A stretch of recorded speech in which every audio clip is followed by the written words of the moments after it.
Hi everyone, in front of me I've got a ZTE Blade A73 and let me share with you how to check the total screen time on this device.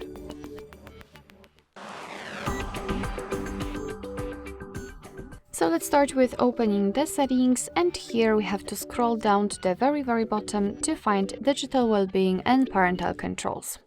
As you can see, we will be immediately transferred to this graph, which will show us for how long we've been using the device today. In my case, it was 49 minutes. Most of the time I've spent on the Chrome and the settings. What is more, we can check the unlocks and the notifications count. If you want to check some further details, you can either tap inside this graph or on the particular app.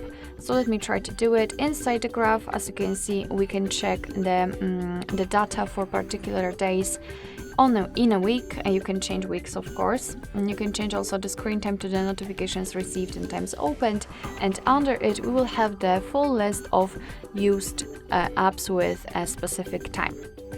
We can also tap on the app, the Chrome settings, camera, or whatever. You've got one here.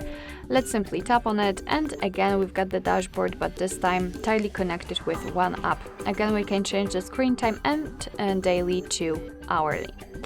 What is more, we've got some kind of ways to disconnect, and just a brief explanation. Basically, if you feel that you're spending too much time on the screen, and you can check it also here, I highly recommend to maybe focus mode or the bedtime mode, because here you can choose some distracting apps, like maybe Chrome, maybe some messages, maybe some social media like Instagram, Twitter, etc.